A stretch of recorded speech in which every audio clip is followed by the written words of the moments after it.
Don't blink, it's your Blank. Welcome to another video. Welcome to another show.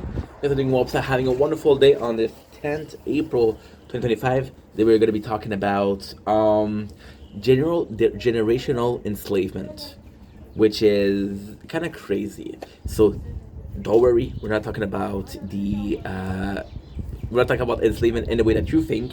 We're talking about it in a way of wage slave, right? So it's I was talking to my father yesterday, right? And I know it's a special subject, but I was talking to my father yesterday, and he was talking about how he was seeing a lot of people on welfare because I was looking for work, and he was like, "Hey, you need welfare." And I was like, "Yeah, Dad, but I don't feel like having welfare because if I'm having welfare, I'm gonna make enough to survive without necessarily having a job or looking for a job. If I don't need to find a job, why would I look for a job, right?" And then he was talking about how he saw it often. People on welfare. So welfare is when you don't work, the government will give you an amount of money to help you pay certain bills, right? It doesn't matter which bill it is. They'll just give you money to celebrate, not to celebrate, but to pay those bills, right?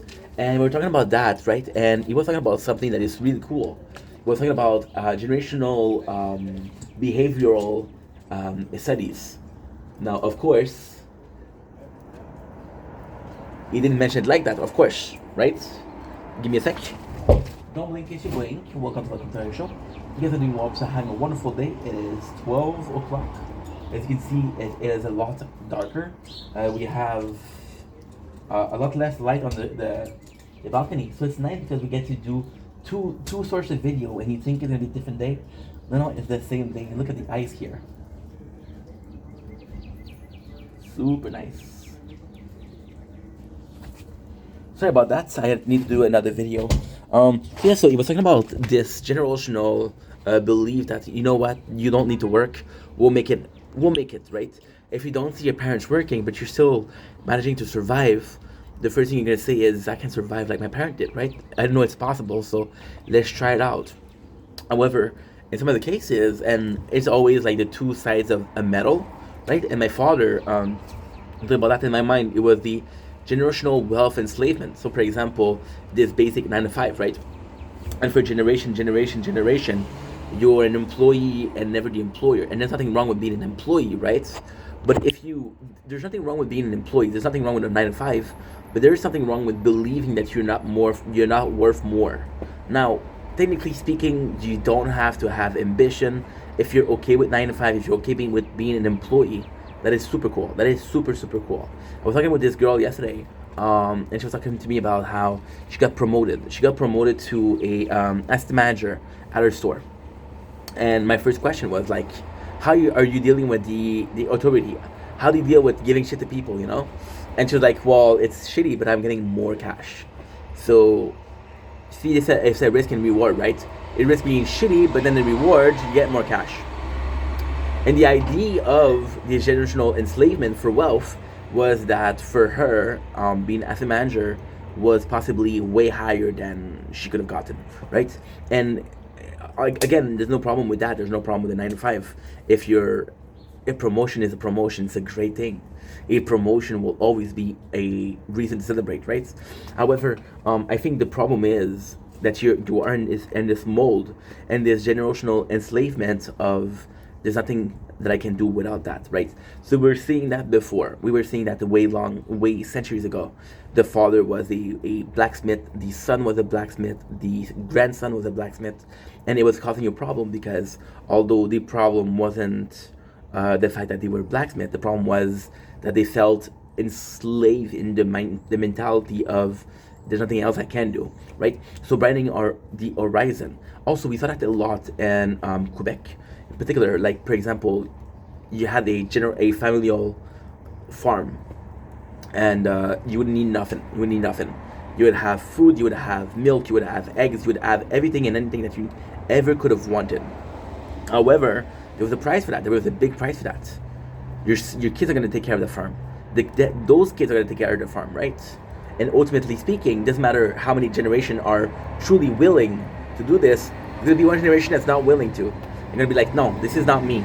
So I do think that it's a really it's a and again it's a mentality of I need to get married because my parents were married and their parents were married and their parents were married, or I need to have children because my friends have children, right? It is a mental enslavement because you wanted to be part of this. So it's a reverse psychology beehive mind. So the beehive mind is I want to act like my neighbors because they're normal, so I want to be normal, so I act like a normal person. And the beehive mind is that. But the reverse psychology is if you don't do that, even though you think like everybody else, you're not part of everybody else, right? And then it is it is crazy because I was watching people that I have I have companies that are company owners, and they were saying it's crazy. This generation is weak because all you need is a little bit of guts or a little bit of bravado, and the world is yours. And although I agree with that, I disagree with it because most of these people are so it's so ingrained in them and so part of their system or belief system actually that okay, well I cannot do nothing else than this, so that's what I'm gonna do, right? And I don't think there's nothing wrong with that. However, I do think that where it becomes wrong is the factor that okay, well you never even envision being something else, right? As a kid, you got this beautiful spirit of hey, I want to be a police officer, I want to be a firefighter, right? And I want to be like a astronaut. Then you never do it because you realize that no, it's not possible. But even as a kid, you see the babies, and they're playing with food a lot, right? And this is actually something to develop the senses. This is really helpful for I don't know. There's a specific word for it. I don't know it, but it's very beneficial for them to play in the food, right? So there is some curiosity. There is some naivete, some hope, right? And then you lose that, and I think that's sad. I think that's sad, and I think it's sadder that the only reason why you're thinking that way is because that's how you were raised. And it's so funny because this morning we're talking about nature versus nurture, and that's part of nurture, right? Part of nurturing is that, and that's insane. You know, I was talking about also, am I truly kind, or am I just kind because I was taught to be kind? Am I just kind of, is because my parents were kind? Because my parents were kind, I was able to be kind myself. It's a complicated thing. It's a really complicated thing. But at the same time, it's very beneficial because you're like, okay, well, if I can figure it out, that is super cool. If I cannot figure it out, that is kind of like a mess. But if I can figure it out, it's super cool. And I think it's a good question. Actually, a really good question to ask. Why am I the way I am? Why do I feel like I don't deserve more? Why don't I feel like I don't deserve less? There's also this problem. There's also this problem of I think the world is mine, so therefore I'll be like a dick, right? So there's this middle, and this middle I think is a personal journey, right? So what if the pursuit of happiness was the pursuit of understanding yourself and understanding kind of the balance? Who knows?